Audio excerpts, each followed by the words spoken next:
Right. Okay, great. So this is question 299. 299. And so really here we are, it's very much a break-even question, but just kind of everywhere. They give you different things that you need to kind of happily walk with, and work with as well. But nothing that I think you can sort of see through what's happening. So again, you must have read the question. I'm literally just now sort of jumping straight into it. We have three packages here in effect, plus three possible options in effect, plus the existing option. You have this business, 25 double rooms. That's what they charge. That's the variable cost. They're open 365 days a year, 70% budgeted occupancy rate. Those are the fixed costs, and they accrue evenly throughout the year. So let's look at the first. So that's quarter one, and they expect to sell 900 rooms. And then it says that they have a couple of options. But let's look at the first. Let's jump into the first. The first question is to do with the very first paragraph. So let's look at that. So it says, using the current annual budgeted figures and ignoring the other two, what's the break-even number of occupied rooms and the margin of safety? Okay, so let's come here. And again, I thought this was a pretty straight for a first question. I don't think it was quite clear. I kind of try and write all the information down as I can see it. Number of rooms 25. You're selling each for 180. That's the variable cost. So currently you have a contribution of £120. So you're told here, and you have fixed costs of 600,000. So anyway, we're told that we're not going to hit our occupancy. I calculate it anyway, but we're told that in the first quarter, and if fixed costs accrue evenly, you're going to have really a quarter of those fixed costs, right, in the first quarter, which is 150,000. And it tells you're going to sell 900 rooms. So that's 900 times contribution of 120, which is 108. So in effect, contribution in the first quarter for 900 rooms is 108,000. The fixed costs are 150,000. You will be losing out on £42,000. So that's the loss for the first. That's the loss for the first quarter if you leave things as they are, and it ends up being 900 rooms. So you'll make a loss of 42,000. That's the first one, which I thought was pretty straight. Or sorry, have I asked? Let me just be sure I'm not answering the second question first. It says that calculate the break even. Yes, number of rooms. Yes, what have I? Let's see.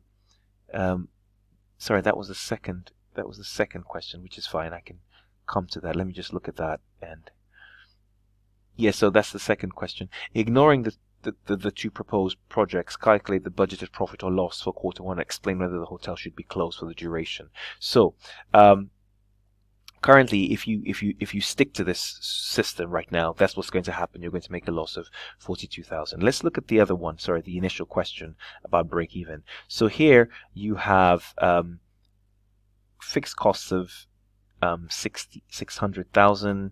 The current situation, you have, this is B9. I did this this morning. B9, yes, over B7. So that's right. So here we are. So you got your fixed costs. This is just this is the AA first part. Fixed costs, that's your contribution. So fixed cost divided by contribution, that gives you need, your break even is fixed cost divided by contribution. So that's 5. You need 5,000 rooms to break even.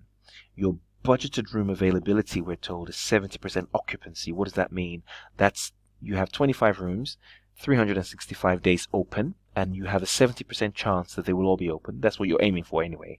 So that means that you're hoping to have 6,387 rooms open, or 88 rooms open over the whole year. But you need 5,000 rooms to break even.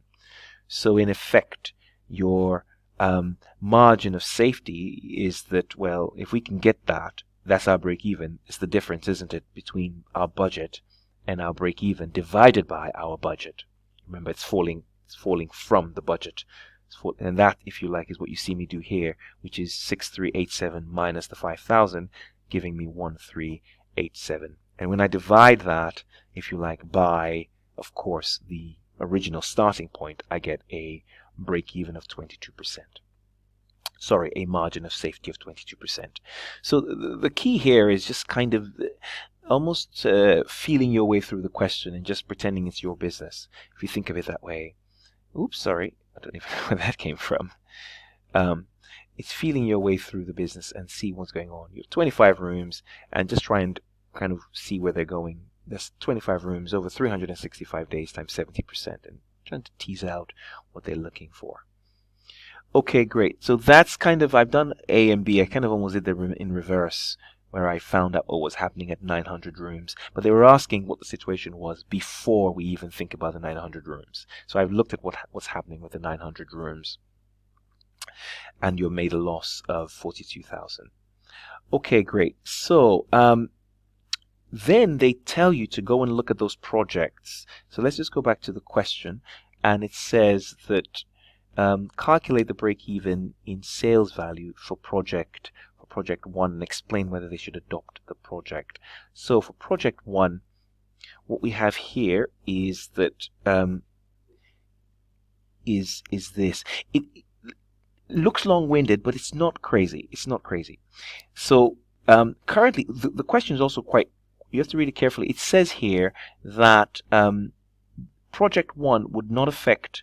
That how you should think about it is that the hotel's management believe that the theater package will have no effect on their usual Q1 customers. So we're going to assume we have these 900 people turn up, and we'll need 900 rooms throughout the year, and they have no interest in theater tickets, but will still require their usual rooms in that quarter. So it's something to be aware of. Okay, anyway, let's carry on. So what's the scenario here? So we need. It says the deal is this. This is the deal. The deal is that you will do 2 consecutive nights. You will sell the 2 nights each for £67.50, getting 135. This is the package now. Then you will have this additional revenue of £5 because you're going to buy some tickets, sell them to your people for 100 and making 5 ultimately, right? Because that's what that's saying. It says that you're going to. This is the cinema. Is this the cinema? Let me just find out what that is very quickly. You're going to. It says that you're going to. Where are we? In addition, you're going to theater tickets. You're going to sell theater tickets for 100, but you would have bought them for 95. So in effect, the contribution to you is ultimately 5. So the total revenue per package, yes, is the 135 plus the 5, giving you a total revenue per package of 140. The variable cost per package, which is the cost of each room over 2 nights, is 60 times 2, and that's 120. So the contribution per package is 20,000. It's 20. It's 20. And the fixed cost for this project is specific to this project is 20,000. And so you therefore will need 1,000 packages to break even. And each package requires 2,000 rooms. Or one package is 2 rooms. So therefore 1,000 packages, basically you need 2,000 rooms to break even. Well, let's look at your current situation here. Your current situation here, best case scenario, when I say best case scenario, which is where I think they've assumed, well, all the rooms are now open. So you do need to make some assumption there, which is maybe unfair. In case you thought I'll stick to the 70% occupancy. The whole idea is they're opening things up now. In a quarter, the business customers have taken up 900 rooms. So in terms of, you have 25 rooms over 365 days, but you're only looking for a quarter. So in effect, you have a total of 2,281 rooms, if you like, per quarter, and 900 are taken up. So you only have 1,381 rooms left. So to break even, you will need 2,000 rooms, right? Because that's what you need 1,000 packages. You will need 2,000 rooms because it's 2 nights, 2 rooms per package in effect. And you don't have that. So in effect, you are, however you choose to write this down, you are in effect 2,000 minus 1381. So in effect, you're 618 rooms short. You need to find 618 rooms to break even. So the project itself isn't viable. You won't break even by selling 1,381 rooms to cover this project. So you might have to think again. So the answer there is no, this is not viable as a result of this, the fact that you need more rooms to break even than you have available. Right, now project 2,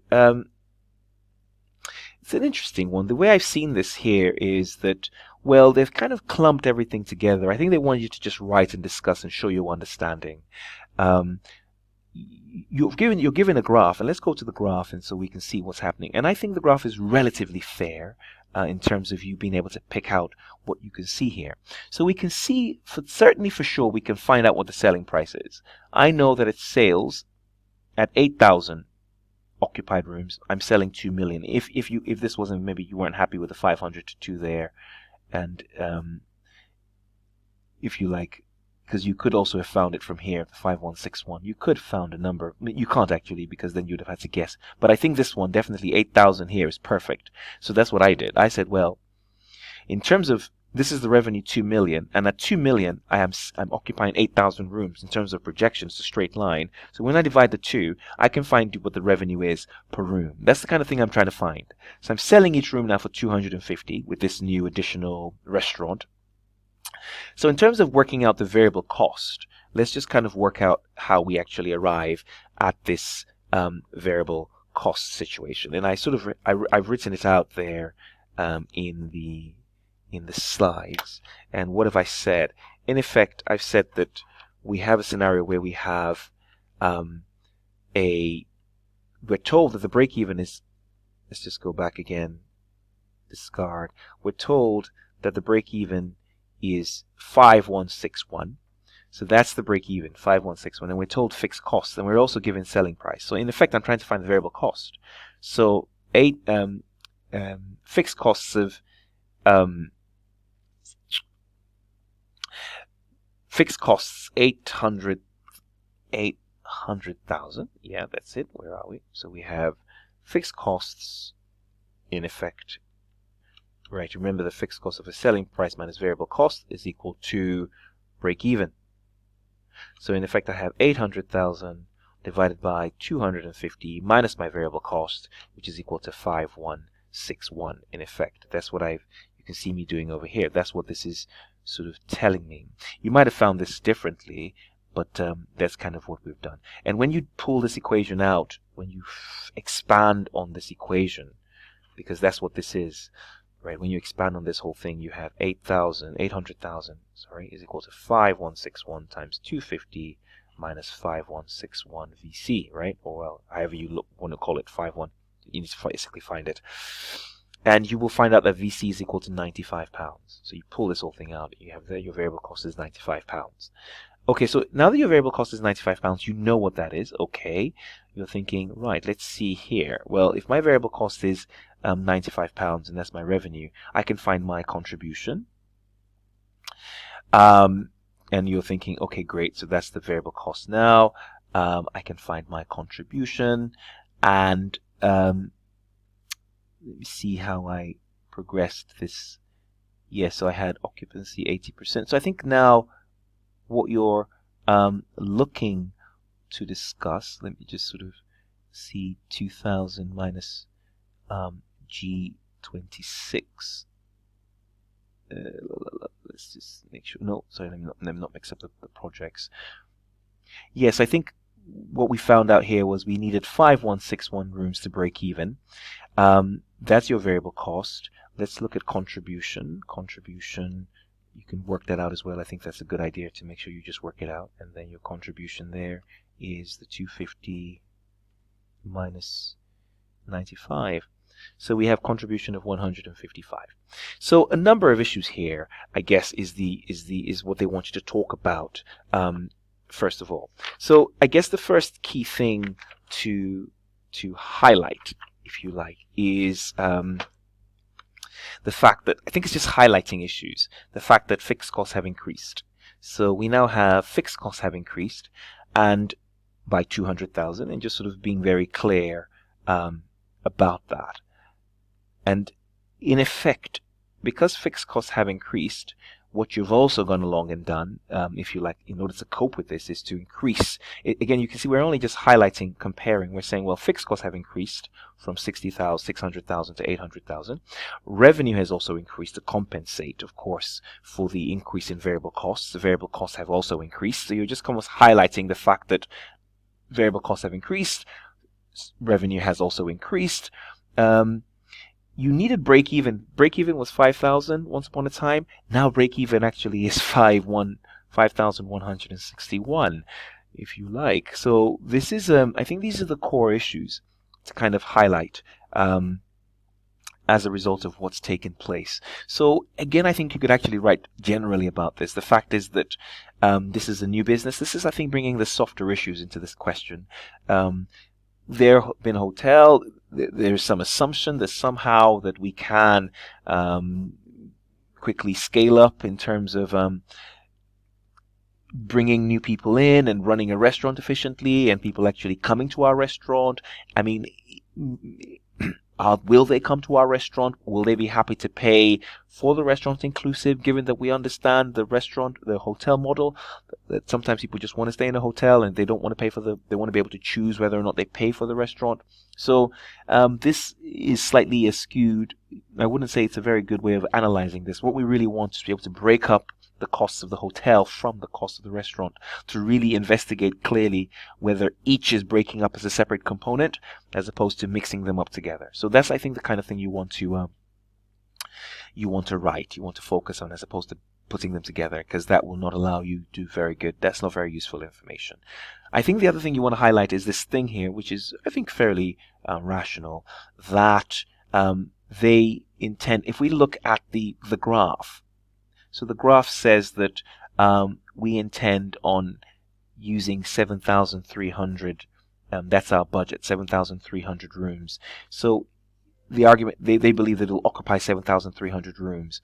So occupying 7,300 rooms as a percentage of all the rooms they have available, if you like, remember they have 25 rooms, which could be occupied 365 days. So they're actually believing that this is going to help them. I mean, you can just add it in. This is going to increase their occupancy by an extra 20%. Sorry, by an extra 10% on what they had. So they're going from a 70% occupancy to an 80% occupancy with this kind of bold move of 7,300.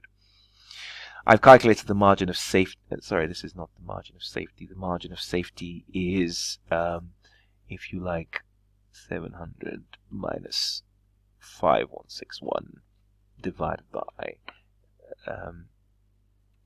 oh yes, okay. Yeah, well, sorry, let me just cover all this. Oops, okay. Let me just change this. What do we have here? We have this, and we have this, and we divide that by